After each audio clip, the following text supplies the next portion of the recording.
Good evening. I wanted to talk to everyone today about a subject that's been floating around in the Bigfoot world and floating around in the cryptid world when it comes to Bigfoot and when it comes to Dogman. And I've heard a lot of people talk about this, and usually when I hear it, it's in a long form podcast or on somebody's show. And I'm usually yelling things in the back of my mind, and I've got some insight into a few things, and there's a lot of things I like, and there's a lot of cliche and things I don't like going on. And I just wanted to put my 2 cents in. So there's been a lot of stuff going on about copper and copper being able to kill Bigfoot or the Dogman or other cryptids. Now, I'll start off by saying I'm not necessarily pro-kill. I don't think normal, regular people, I don't think anybody for that matter, should really go out in the woods with their deer rifle and maybe a couple of friends and try to shoot one of these things, either be a Bigfoot or a Dogman. I think it could end very badly for you. I don't think the Bigfoot or the Dogman, even for that matter, as much as Dogman scare me, I don't necessarily think that they should just be killed and shot on sight. Besides the very obvious, you might lose that fight, and you probably would, because Bigfoots and Dogman typically travel in clans or in groups for Bigfoots and packs for Dogman. They're incredibly strong. They're incredibly fast as these creatures have been reported to be. I think if you shot one and you wounded it, even if it was a mortal wound, it could be in your face before you knew it. And there's probably other ones around that could seek revenge, or even if you manage to kill one and get out of there, they'll probably follow you back, because there's so many stories of Bigfoot and Dogman following people, even in cars, many, many miles, and finding them where they are. How they're doing this, whatever they're doing this for tracking down, revenge, some supernatural purpose, who knows? But it's been reported. And just the moral implications of shooting an animal that necessarily, or an animal or a creature or whatever you want to call these things, that necessarily wasn't doing you any harm. I get it for scientific discovery, but personally, I think of these things, I think of the situation as being more like you would a bear, a grizzly bear. They'd be quite dangerous. They can eat humans. They can do all that kind of stuff. They can be very brutal. They can be very scary. They can eat livestock animals and danger people, just like bears, just like wolves for that matter. And a lot of people are very sensitive to wolves. So it's that same respect. If personally me, when I go out in the woods, I go armed, but it's purely for defensive purposes. If I saw a Bigfoot run across the road, or when we're out in the woods, peek out behind a tree, I would just be more enamored with it. I wouldn't want to shoot it. If they're at my house or my cabin or my tent and they're throwing rocks and they're trying to open doors and get in the house, and they're breaking windows and beating on the side of the house, and they're killing livestock, then it's another matter. They're threatening me. They're attempting to get in. They're trying to bang the door down. It's imminent danger time. They're coming at me. They're trying to tip over my car. They're attacking somebody else I'm with. It's a different story. So those are kind of the, the rules I would present when it comes to actually trying to kill or shoot one of these things. So I wanted to keep this video brief, but I think it's going to go longer because there's so much to unpack here. First off, copper. Copper was one of the very first minerals that we mined and fashioned into tools and weapons, because it's inherently soft, so it works. It lends itself well to cold working, which is where you're not smelting or casting it. Just if you dug one of these ingots or one of these pieces of copper out of the ground and just started smashing it and working with rocks, you could form a blade or a handle or something. It's soft enough where you can do that, but still hard enough and substantial enough to form blades and edges. And it has a fairly low melting point to where fairly primitively you could get a hot enough fire and stoke it to actually melt copper. And copper minings have been around for thousands of years, tens of thousands of years. And then later we mixed it with other substance, tin, to make bronze, which was like, ancient technology. Bronze was better than a lot of the early iron technology. And there's a lot of processes that we still don't understand today. The ancients were able to harden copper, which you can kind of harden copper. It's called annealing. You can make it a little tougher. It's kind of like hardening steel, but not anywhere near to that extent. So ancient copper mines were found all over the place. It was one of the earliest known metals that we worked, but the ancients had a lot of secrets on how to harden these things. As they found ancient copper weapons, they're like, we're not exactly sure how they made this. how they were able to get the copper as hard as they did, how they were able to form this stuff. And there's a lot of things about copper weapons. And there's a lot of rumor and there's a lot of scientific stuff kind of covered up and kind of hushed-hush because it doesn't fit in with the main narrative that they found coppers as weapons 5, 6, 7, even 10,000 years old. And then they found in Europe, and then they found copper mines in North America, and they were able to trace the copper weapons in Europe to a copper mine in North America, way before supposedly anybody, any white man had come over on a boat. But I think they were coming over here a long time, and there's kind of an underground history to that. And then one of the other major things copper was into bronze, which I think it's only 5 or 10%. It's a very small percentage of tin goes into copper to make bronze. It's just enough to kind of, being a very early alloy. And a lot of the processes, some of these ancient weapons are thousands of years old and they still hold up well. They still have an edge. They're able to harden it and make these pretty effective weapons out of bronze. Now, the whole reason why people say copper weapons with Bigfoot and Dogman goes to a theory. Now, this theory may or may not be right.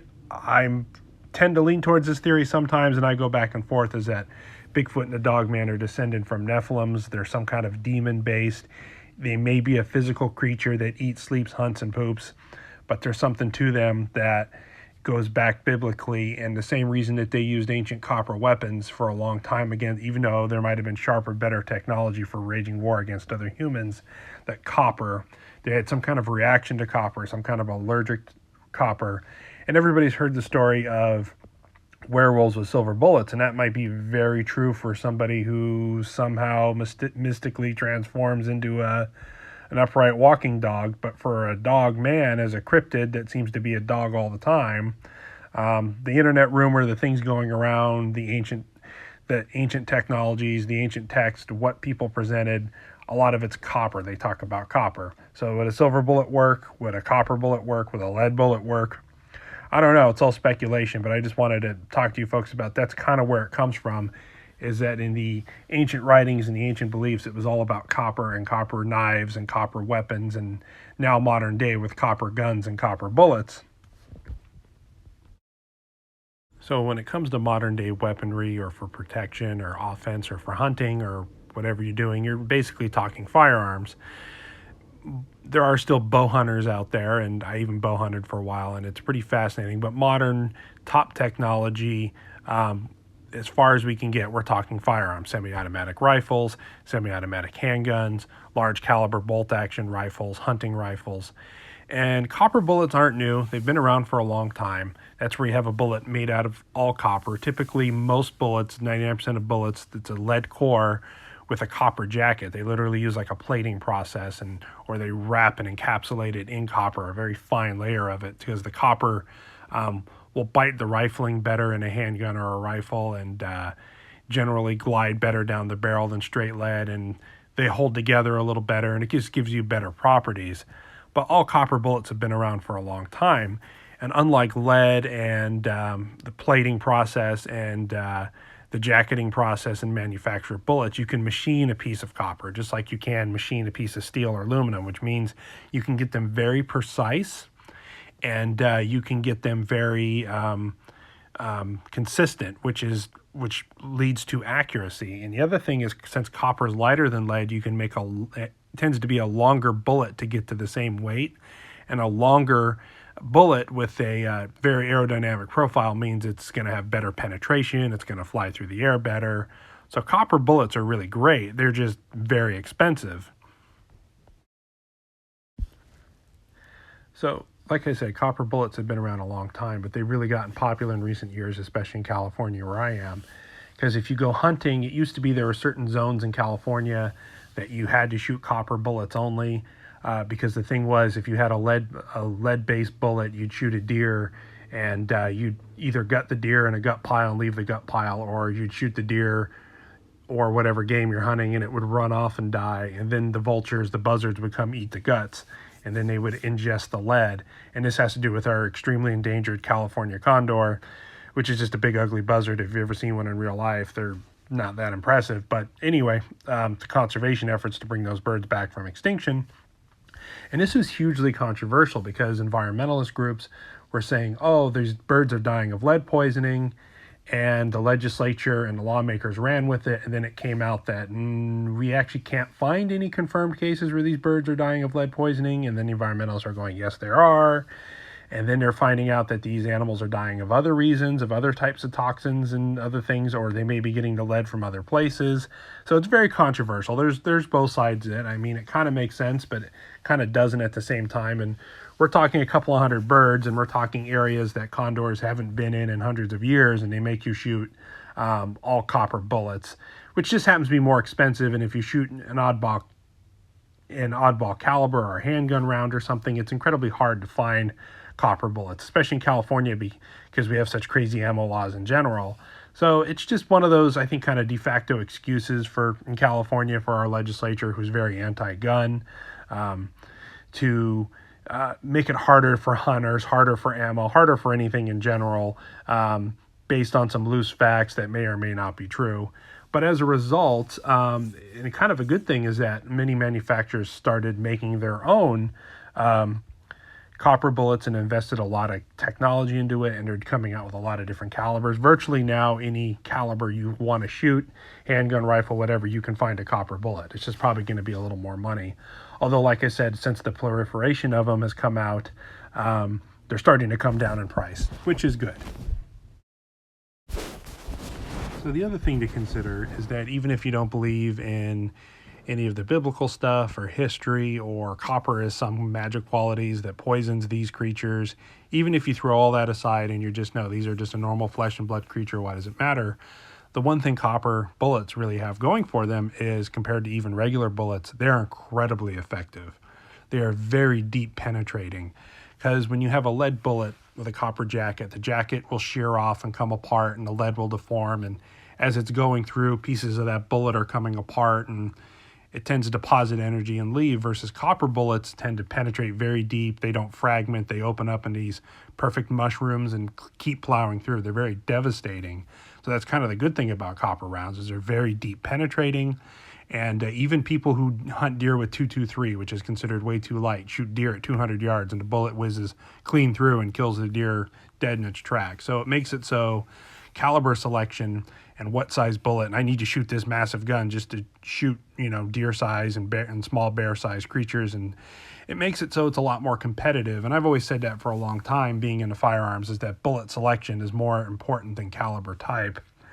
And when you get into it and you want to humanely shoot a Bigfoot or a Dogman, you got to think of okay, well, how big does a Dogman get? 400, 500, 600 pounds? It's as big as an elk. How big do Bigfoots get? Well, type 1s, some of the other creatures, 8,000 pounds, 1,200 pounds. That's as big as a giant grizzly bear or a big giant moose, or even like a polar bear size. So you got to think something on the larger end. But for the average person who's not looking to hunt one of these things, but just kind of be a little more prepared around a camp, around the house, out in the woods, your common calibers, which is 7.62 by 51, which is your 308, very common hunting caliber. Your 7.62 by 39, which is an AK. I carry both those rounds with me. 5.45, even the puny 5.45 223.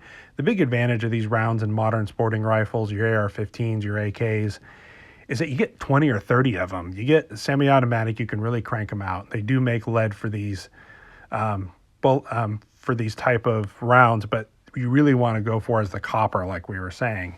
And if you look at the ballistic gel testing for even a 223, it penetrates very deep. These copper rounds do very good against bone.